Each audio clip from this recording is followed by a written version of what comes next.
It's a beautiful morning in the city of Ibadan, the city that welcomes visitors. In respect to the Oyo State Gaming and Lottery Board, we are here once again for the 5th Annual Stakeholders Interactive Forum. And what is Oyo State Gaming Board all about? It is the body that regulates the gaming and lottery activities in Oyo State. They balance the equation between the stakers and the betting companies. And I can bet you that they've done lots of great works in the era of our able governor, His Excellency Governor Oluwaseyi Abiodun Makinde.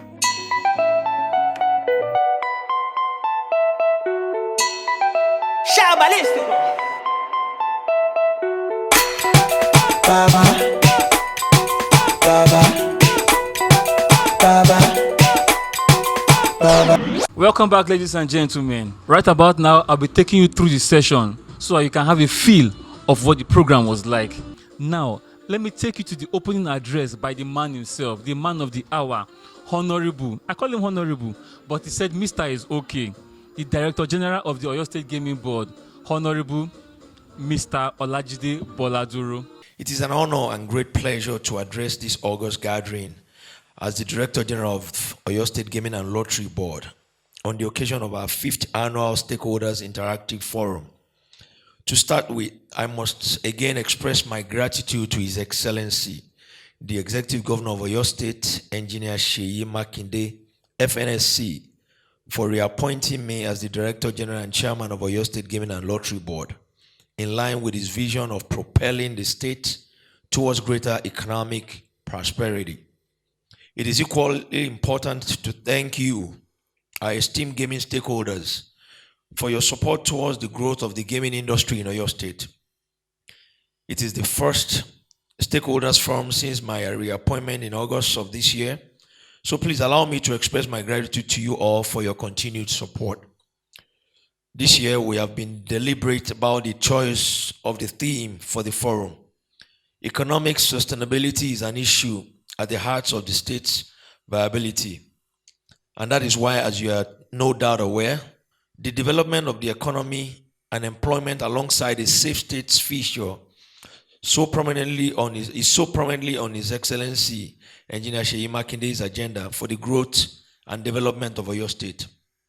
The Oyo State Roadmap for Sustainable Development 2023 to 2027, crafted by His Excellency in his brilliance and dubbed the Omitutu 2.0 agenda, continues to be a guiding light for the Oyo State Gaming and Lottery Board. As Director General of the board, I am particularly interested in all the initiatives geared towards spurring economic growth. The theme of this year's forum, Tax and Task, building a sustainable gaming environment, cannot therefore be more apposite for Oyo State and indeed the gaming industry at this time.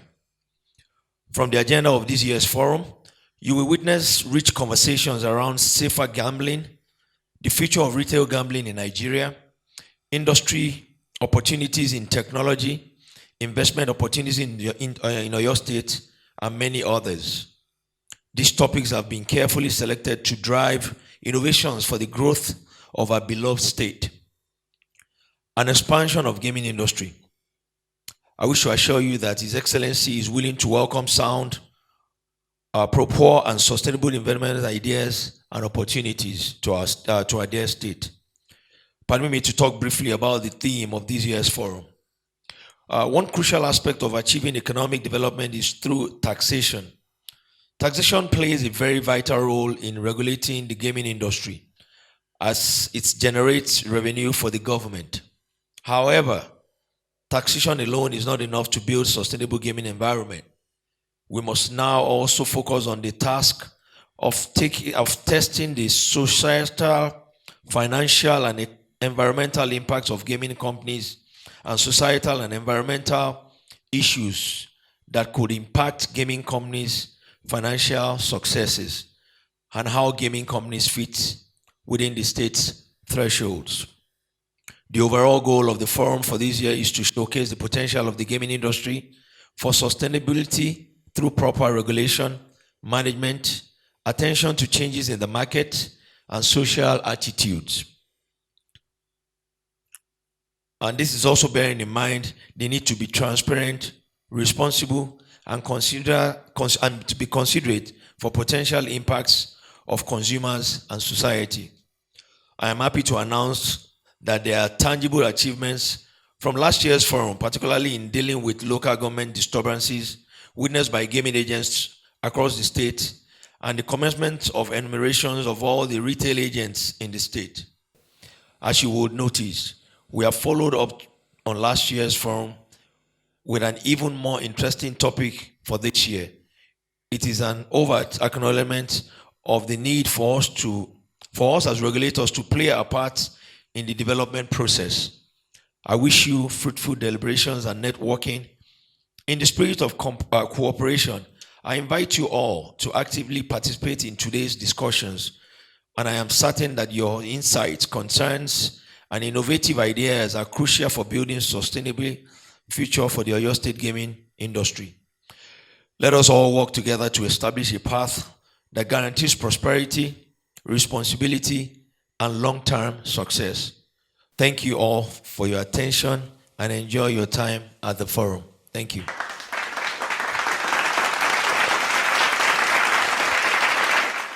You are welcome back. I hope you have heard from the horse's mouth. The very first point of the program was the keynote address delivered by our mommy, Professor Olanike Adeyemo, who is the secretary to the state government of Oyo State. I understand that the National Lottery was legalized in Nigeria in 2005 under the National Lottery Act. The legal forms of gambling under the Act include lottery, land-based casinos, and sports betting. Those who are not legal, but I know still goes on, roulette, dice games, non-skill card games are considered illegal. And there is no provision in the law to regulate online gambling. And then, importantly, the minimum legal age to be able to gamble in Nigeria is 18 years. Next slide. Nigeria is therefore not an exception to the growing popularity of betting in general, and e-sport betting in particular. Sport betting has slowly emerged as one of the fastest growing industry in the country, leveraging on Nigeria's huge football culture.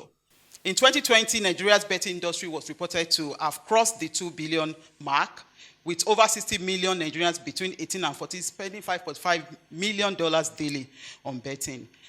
It's projected to create up to 10 million jobs and generate between 1.5 to 3% of GDP over the next 10 years. So just to set the tone, the next slide, opportunities for local players, content creators, event organizers, and sponsors will increase progressively because of this. Despite the advancement in e-betting, research has shown that mobile betting transactions are still much lower in Nigeria than offline betting through physical agents, mainly due to ease of access. We have them at every corner. We can therefore conclude that this is a thriving industry from all this that I've said.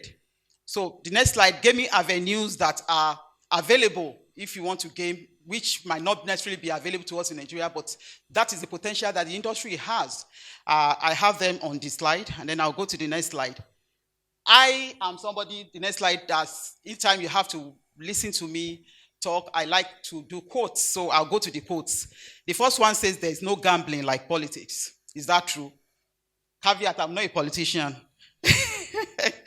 It's only a gambling problem if I'm losing. And then a day without gambling is like, just kidding, I have no idea. No wife can endure a gambling husband unless he's a steady winner. And then the last one says, life is a gamble, so let's roll the dice. Ultimately, what that says is that we are all gamblers. So what are the trends that we are experiencing in this industry that is driving change in this industry? We are having a broadening customer base to include young middle-class Nigerians instead of the low-income earners that are typically traditionally associated with betting, which is a stereotype. We have influx of foreign investors, e.g. game content providers like Game Cloft, Intraloft, and all those ones have partnered with local gambling companies. So those are the changes. Then we have partnerships like Baba Jebu and NTN, telecommunication and payment companies partnering with gaming industries. We have increased regulation. It's a means of generating IGR for government as well. So the government is sitting up and taking notice now that you have this industry that can be a source of huge IGR for the government. Then what are the other challenges that I identify? Regulation and taxation. As especially it's a problem for the industry because of the overlap in the regulatory function between the federal and the states. So we don't really know what we're doing right now, but that is also driving the change and challenges we are facing. That's the challenges. Then ineffective management structures, because most of the operators evolved from the pool culture. So do they have the standard management structure that we have in more developed clime? Not likely. Then foreign exchange fluctuations as well makes paying for foreign source hardware and software a bit challenging for us. Other challenges are cybersecurity. As we go towards online betting, then that will be a major issue with the industry.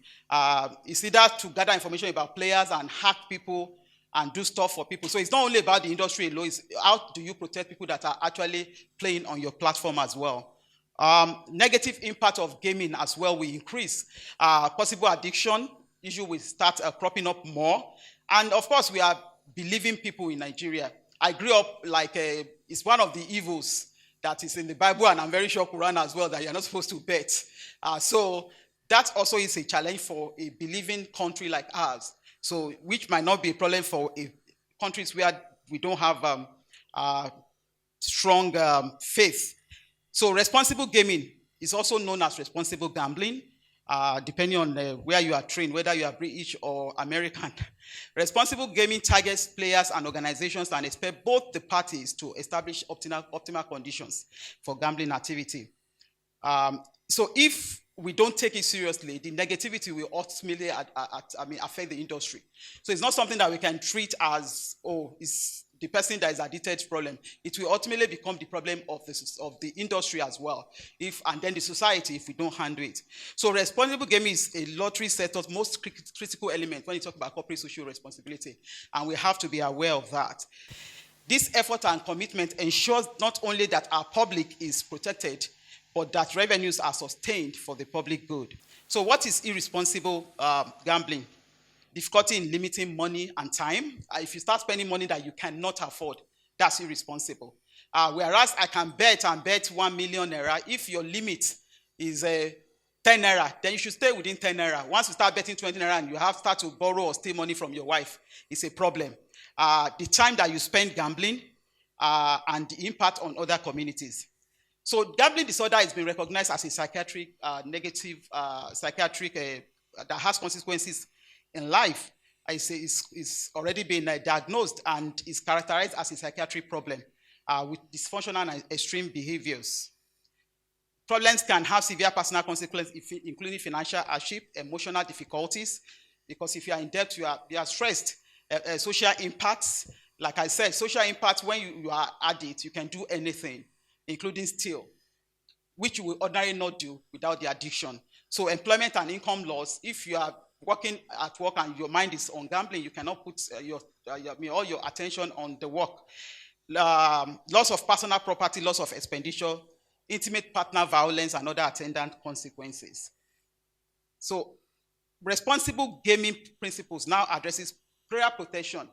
How do you as an organization involves balanced measures to meet organizational objectives. So you want to make money, but at the same time, you want to protect the interests of your customer, because it's a vicious, it's like a what goes around comes around thing. So if you don't do it, it's going to have a negative effect ultimately. So it's something that we need to do. Collaboration with other stakeholders to ensure practice and procedure. So when you are doing it on your own side and somebody else is not doing it, it makes it look like you are losing money. Because if you are enforcing strict, regulation within your organization and somebody else is not, then they will move there, and then it will look like you are a fool. So it has to be something that has to be done corporately. So you need to collaborate, to regulate the industry among all stakeholders to agree, so that it's not that somebody is suffering, it's something that we all agree to. Then research, develop practice and measures backed by contextual research. Other areas will be promotion, to develop share information about responsible gaming. I'll give you an example. In the cigarette industry, they were forced to say smokers are liable to die young. Are people still smoking till tomorrow? Yes, so you may have to do that, to put those kind of street information to let people know that addiction is possible when you gamble. And then ethical and responsible marketing. How do you market? Do you make it look like a very fine thing? Do you only project where people win millions and then they move to a bigger house, and then downplay on the one when they move to a smaller house? So those are the things that we need to do to balance stuff. Other areas with protection of vulnerable gamblers, creating and promoting environment that prevent or minimize addiction, e.g. underage gambling. Safety measures against criminal activities. We need to monitor. It's not only the duty of the police or law enforcement agencies. When you start something like that, you can understand that it will attract some people that are not in good standing in the society. And we should take it as our responsibility to monitor those activities and report them appropriately. And then report, I think I already said that. So how do we chart a sustainable future for gaming industry in Nigeria? Trade limit for players, enforcing age limits, like I said. Some of the things that they do also is to initialize deposit limits. So when you come into game, you set a limit by yourself. I'm not going to go beyond 1 million. And then when you get to that age, with that price, they force you out. You are done. So we can support ourselves, risk management and regulation using measures such as preventive and detective technology. Mergers and acquisition will help us to reduce fragmentation of the industry. Can we make it a really big industry instead of mushroom industries? And then we can have the money to invest to actually make it thrive better. So those are the things we should be looking at. The other thing, technical support system, partnering with local operators. If we have technology companies, instead of importing our technology, can we partner and have it in Nigeria? Then that will improve job creation as well. So instead of importing, why not build capacity within Nigeria? Then we will have more virtual fantasy sports betting, which creates a safer betting option for operators and gain more interest from the younger generation, especially when you have the football season, when it's out of season. The other one that is very popular outside of the country is integrated resort casinos, where you have a resort, we have shopping malls and all that, and then we still have casino in those places, theme parks and hotels. Those are the future. In conclusion, gambling has always existed in Nigeria, but in the past, it was viewed as an antisocial activity and was actively discouraged by religious organizations. The actual cost of the Nigerian gaming industry will depend on several variables, including the governmental regulations, technological developments, consumer preferences, and the participation of local developers, investors, and enthusiasts. Responsible gaming is the obligation of all, including gaming operators, the government and regulators, treatment providers for when we do have issues, researchers, community groups, and individuals who take part in the game of chance. Among others, what will enable us to build a sustainable and responsible gaming environment in Oyo State will be building stakeholders' capacity to take advantage of the industry's potential and manage the risks associated with gambling expansion. There's no absolute positive or absolute negative in life. So we have to be prepared to manage those risks. Improving reach and engagement through innovation and technology, responsible gambling policies that we enforce. We have fantastic policies on paper, but how do we do when it comes to implementation? And then institutionalized support for patrons with gaming problem. I will end with a quote.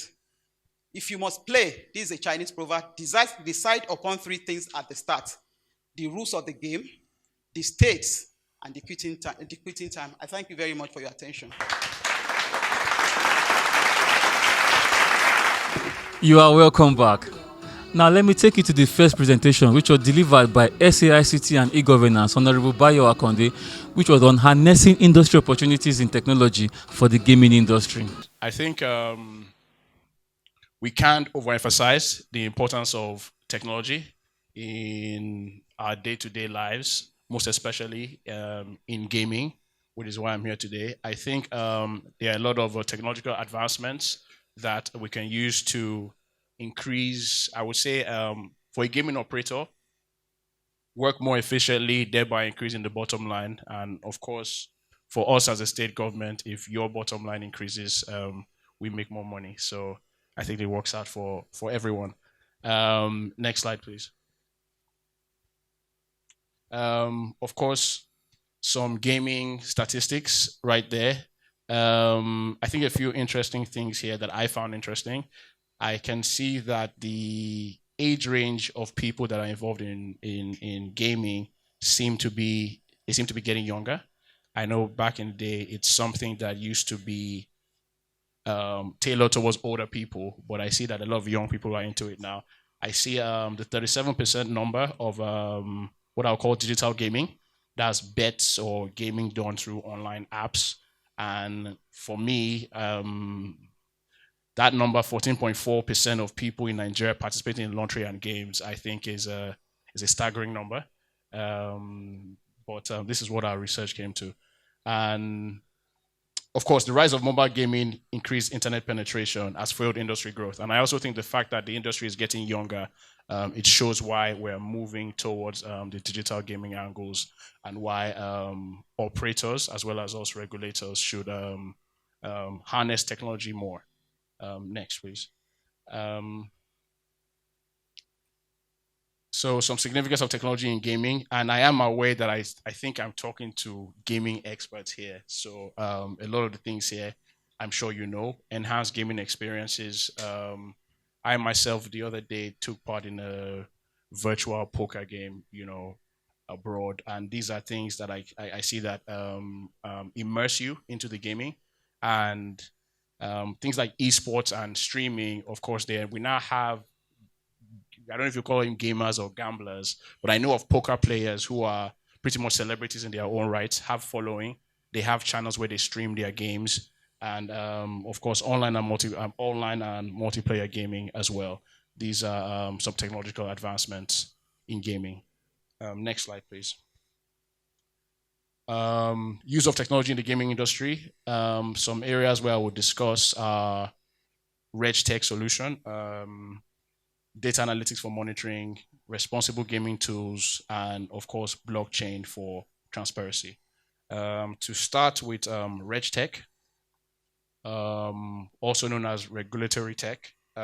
These are solutions that ensure operations are compliant and customers aren't gambling illegally.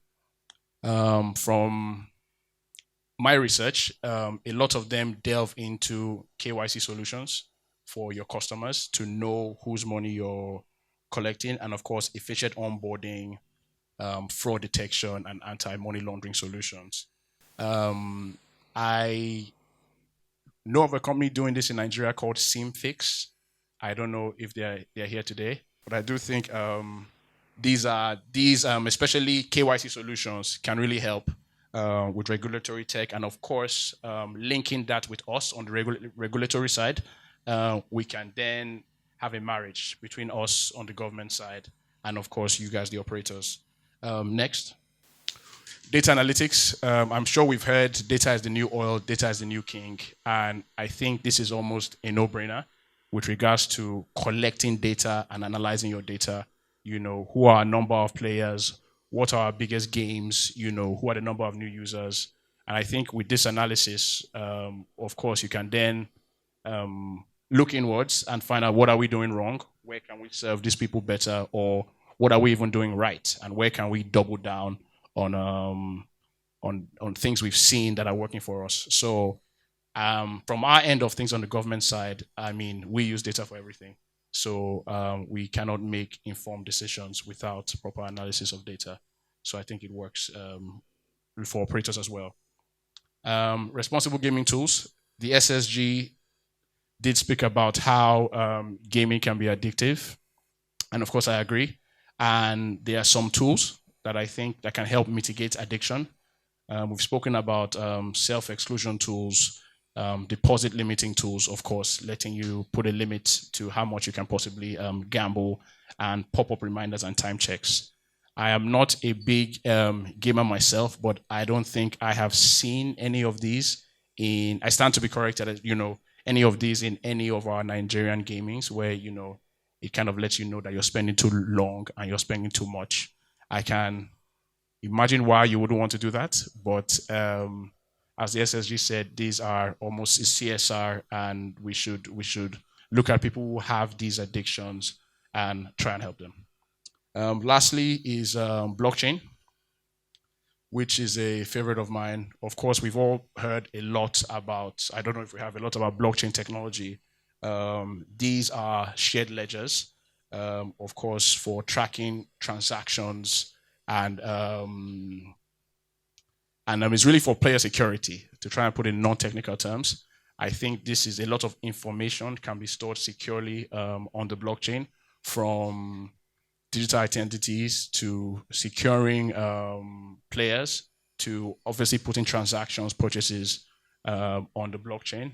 I think this works well a lot for us in the regulatory side, because once something's on the blockchain, it can't be tampered. So of course, if we have our transactions, our purchases or sales on the blockchain, it helps us on our end to really keep track of what it is you're doing. Next slide, please. And of course, what are the next steps? I think prioritizing sustainable gaming practices, very important. I think it's very important to focus on user-centric technological advancements, our UI, our UX. How can we keep gamers on, immerse them more into our games, and of course, adhering to regulatory technologies to streamline compliance and enhance security. In conclusion, thankfully for us, and we do know, of course, technology is not just a tool, it's a catalyst for connected, transparent, and sustainable gaming. And I'm sure a lot of us are already harnessing technology, but I think we can double down and harness technology even more for increased bottom line and, of course, taking care of the players. Thank you.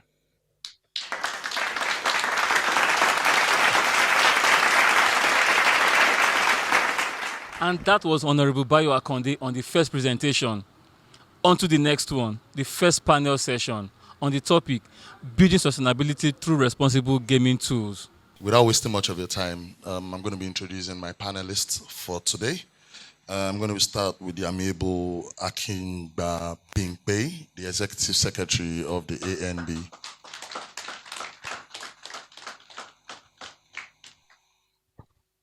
Joining her is the pretty legal advisor for NairaBet, Zuma Oladele Alabi. Please put your hands together for her. We also have joining this panel the clinical psychologist, University College Hospital Ibadan, Dr. Damola Ilesomi.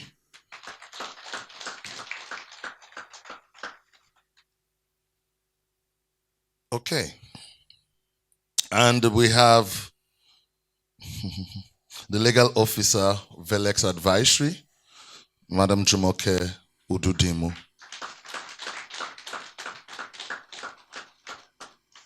This panel is packed. We've all been hearing about responsible gaming. We had the secretary to the Oyo State Governor saying responsible gaming, responsible gambling. I feel there's a mix-up. There's always a mix-up, and I think we're here to, shed more light on that. So, Bingpe, my question goes to you. First question, or first discussion. What is responsible gaming? Gambling, not gaming. What's responsible gambling? Essentially, responsible gaming, is to ensure that players don't get to a state where they become addicted, or where minors participate in gambling. We know that this shouldn't be the practice. I think what we can honestly tell ourselves is, well, truly, can we prevent gambling addiction? As a matter of fact, can we prevent any sort of addiction? It's not just about gambling. As much as, you say smokers are liable to die young, you have people who will still smoke. Alcohol, you have people who will still drink to stupor. But you can get addicted to about anything in life. Even people get addicted to eating. So it's not just about gambling, because you can say it and let it look as if, put the industry in a bad light. The truth is, people can get addicted to about just anything. It is just, for us as an industry to be seen that we have put measures in place to guide people. But in reality, we cannot prevent it. Aside from guiding players, we can also be here to support those who have found themselves, addicted to it. Thank you. That's a very perfect analogy. But I'm a strong believer that because it's rampant in other sectors and we can't control it, does not mean that we should fold our arms to allow things, even as operators or stakeholders in the industry, and allow things spiral beyond control. So, if it's available everywhere, you can be addicted to music, you can be addicted to food, you can be addicted to church, you can do things in excess. When you're doing things in excess, it's an addiction, basically, right? So, but, stakeholders are not meant to just leave it blank, right? And this goes my next question. And Madam Zuma, whose responsibility is it to ensure, responsible gaming in our industry? For me, it involves all the parties, majorly the regulators and the operators. In as much as we have this business ongoing, we should also inform our players that there's a limit to all of this, and if you can't get hold of it, it will get hold of you. So once again, I believe majorly it involves both the regulators and the operators. Thank you. Okay. Madam Jumoke, what ways can the board, the regulators, ensure compliance to different aspects of responsible gaming? Thank you. As mentioned, responsible gaming is all stakeholders putting in place policies that helps gambling being done in the right way. So what can stakeholders do? Regulators, let them have policies that helps operators, policies that help operators do the right thing. Number one, they can have a advertising policy. Do not do advertisements that makes vulnerable gamblers go overboard. Make sure you do not do policies that entice children or the underage. Then for operators as well, let us have internal policies, the pop-up triggers on I understand the fact that we want takers to spend their money. But let us understand one thing. It is more sustainable to have LD gamblers than to have gamblers who spend all their money now. They become addicted. They are no longer able to spend again. Let them give you this money piecemeal for a longer period of time. So let us have this pop-up thing. Let us help them. I know one of our brands, they were telling us that a player that had become so addicted himself reached out to the company that help me close my account. But unfortunately, 3 days later, he opened a new account. I think there should be policy in place that probably when you spend too much time and then they discover, I know it can be done, you have an addiction or you're coming towards addiction, there should be a temporal suspension. Let them suspend your account. We're also looking at a gambling therapy. Let operators work together with some NGOs to have gambling therapy in Nigeria. All stakeholders should work towards making this responsible gaming thing a CSR. Thank you. Thank you. Let's give her a round of applause. Yes. Thank you very much, Jumoke, for all you said. But I just don't want us to stop at being theoretical about things. Let's get practical. Again, I'll give it to the operators. Let me say that they're operating under, a not conducive environment at this time. So you cannot blame them for excessively focusing on revenue generation to the detriment of any other thing. Because essentially that's what the government is doing as well, focusing on revenue generation for the government to the exclusion of other things. Now I'll go to facts. In terms of responsible gaming, I will not say that, members, because I sit here representing operators, I would not say that, all of them have not, taken steps or actions relating to responsible gaming practices or principles. As a matter of fact, a number of times we've actually been self-regulating within this industry prior to even regulators coming in to either come up with a lot of responsible, whatever thing that regulators have now is just on paper, we know Lagos State has something like that in the act. But in terms of real enforcement, and again, if you say they should enforce, we have jurisdictional problem on regulations already. It's persisting. Mr. Ajide is here. He knows I say this. At every engagement we have, even offline, so, and I keep saying it that we would find ourselves in this position if there's no harmonization, of regulations. You talked about advertisement. In reality, what can Oyo State do in terms of, like to regulate advertisement? The federal, we have more,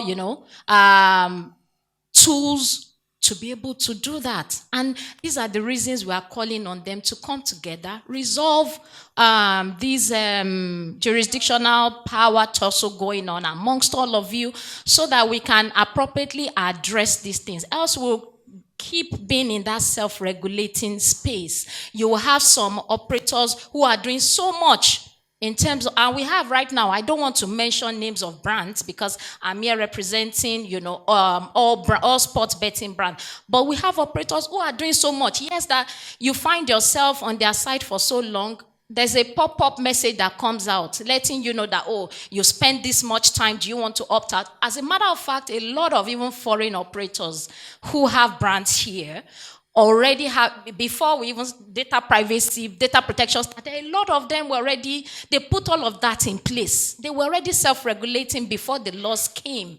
So in terms of, for the operators, I would actually say we quite are doing enough. We need regulations to harmonize things. Let's come together. It is so that this industry can thrive. We'll be protecting the interest of everyone. The players, the operators, even the regulators, everyone will be happy. Thank you very much, Madam Bingpe. But I'd like to quickly jump in, right? Because this is also a topic that is very close to my heart, right? For me, right, I feel responsible gaming should be separated from regulators and operators, in the sense that there should be an association specifically looking into the issues of responsible gaming. If you're coming into Nigeria or you want to have a license in the country, you need to, partner with the Responsible Gaming Association, just like the way it is in the UK, in Spain, in Germany. The Responsible Gaming Association looks into the affairs of the regulators when it comes to responsible gaming policies and also the operators, right? This gives them the autonomy to be able to perform their jobs properly. For me, right? DraftKings and some European US companies have also stopped the use of credit cards or are going to stop the use of credit card transactions on betting sites. What they want to do is go get your debit card, put a certain amount, and you can't go within the limits. There are a lot of stakeholders for operators or betting companies in Nigeria, the ACON, the guys that do the advert regulation, the banks, the payment integration. We need to have all these people tapping into what we are calling the responsible gaming. Because if company A is so compliant with responsible gaming and the customer wants to gamble, it's going to go to the next company and going to go open an account, and the company would accept him because they're looking for revenue, right? But if it is harmonized, as Bingpe said, rightfully, then the customer, it becomes normal. So in Kenya, in Chile, for example, if you have subscribed for responsible gaming or self-exclusion, your IP and your phone number is sent across a general database. You can't access betting sites. You can't open new accounts. You can't do anything. You can't use your M-Pesa to fund your betting wallet. Straight, you are automatically excluded. So once you do it, that is it. If you want to, you have a 6 months window after you've done that before you can reapply for your exclusion to be lifted, because it's a one-time effort. It's between all stakeholders, right? Dr. Damola, what are the pointers that shows that a customer or a punter is tilting towards gambling addiction or is no longer gaming responsibly? I would like to speak for the players. While the regulators are trying to operate, the operators are trying to regulate, somebody still stands in the middle, suffering, the players. They are not opposing towards being protected. They are not opposing towards being vulnerable. They just want to play because it's not really something that they were designed not to. It's a part of being human. It's in the brain. It's called dopamine. It's a brain chemical. We all have it. It's what gives us reward. It's what gives us pleasure. It makes us want to feel happy. So if you are taking a risk, just like the SSG said, being here is a gamble, right? So basically, we're all gamblers. So yeah, what are the signs that we should be looking out for? I think the first thing we need to understand is it's not really about the addiction per se. It starts with the habit. It starts with the reason. Um, we have economic hardship right now everywhere, and we need money, or we just need an escape. For some people, it's not really about the money. It's just like an escape. For some people, it's more like just want to do something that will give me a kind of feeling of living.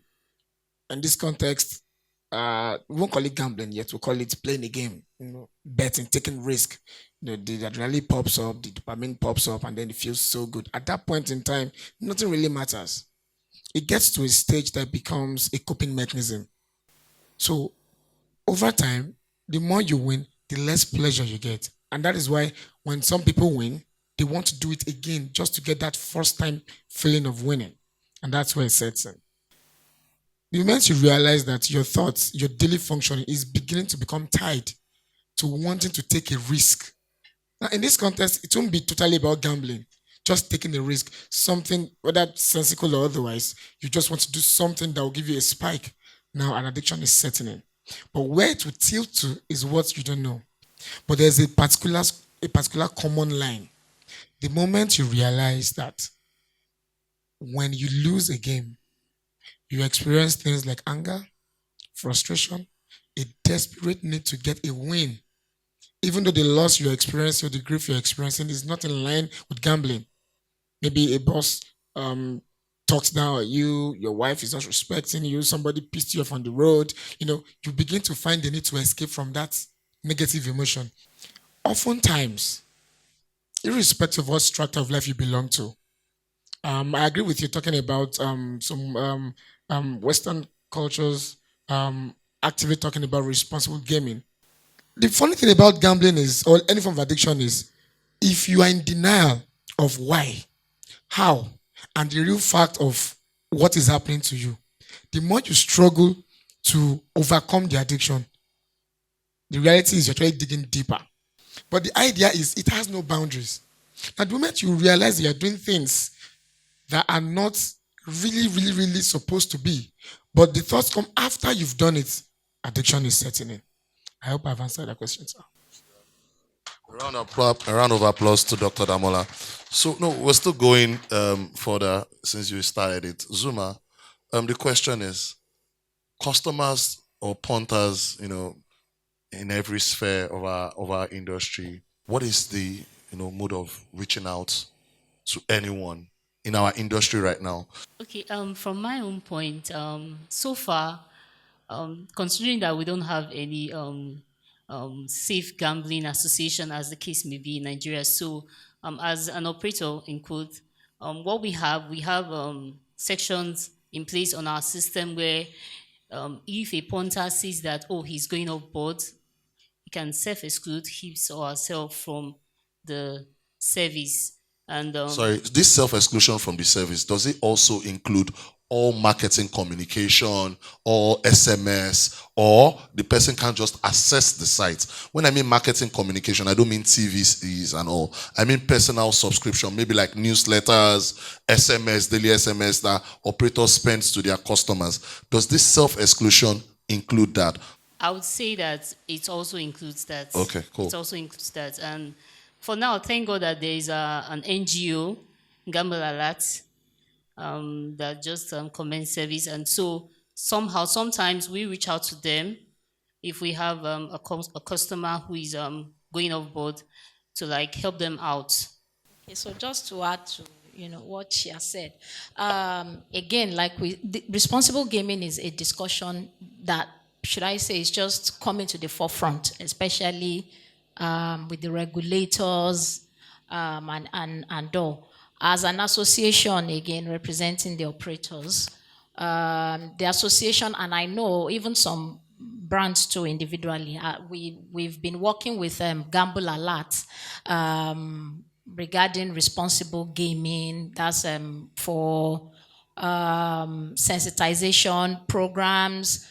Beyond that, also for people who have found themselves in problem gambling, who reach out to them as well. They get access to therapists. We know that per session, these therapists too are paid, so funds is needed. It's an ongoing thing, let me put it that way. We continue to have this discussion. It makes whatever it is we are doing regarding responsible gaming better. I know that sometimes this month, the association has called a meeting of operators together with these NGO we're talking about, so that we sit down to, again, we have to even go beyond prevention, because I believe that in the aspect of prevention, the regulators have the most job to do there.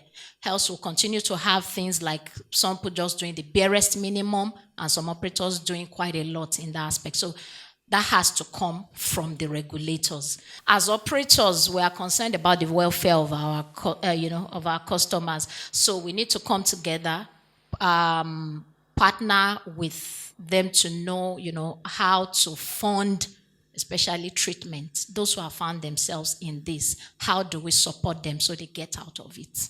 And that's what we're doing. Let's put our hands together for her. My doctor. So. Since we're all self-regulating, now that you've mentioned the pointers, what are the ways for people that are listening here that are addicted or are tilting towards it? How can they help themselves? What are the first things they need to do? Before I answer that question, sir, I would like to beg to differ a little bit. We may not be able to prevent gambling addiction, but we can actually control it. Now, the beauty of gambling addiction is this. It is not as violent as a substance addiction or eating disorders, but it's just as powerful as sex addiction. It does not impair with your daily functioning. It only isolates you from your daily functioning. So technically, if you are addicted to gambling, it will start with everything that has to do with finance, whether the home front, work environment, social environment. If you drop it, it will let you go. You're back in connection with your world. Now, we should start with policies. Yes. Unfortunately, I this is my first time being here, but from the little I can gather, I believe that the regulators and the operators have I don't want to use the word a long way, but they have to spend some time. But again, from what I'm hearing, it seems more like the operators are actually ready and willing to do things. My own confusion is, feels more like the regulators are the class captains, if I may use that phrase, and then the operators are like the students in the class. So it seems more like the class members wants to be responsible, they want to be abiding, and then the class captain is just choosing not to see some. So there are a lot of class captains from different divisions, maybe it's science class captain, art class captain.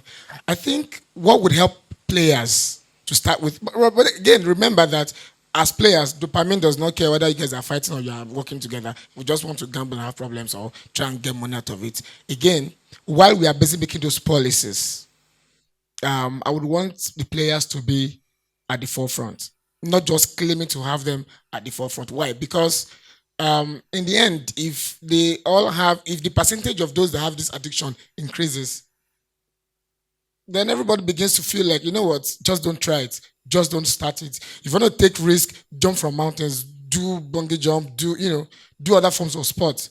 And then everybody's out of business. If there is no operator, what are we regulating?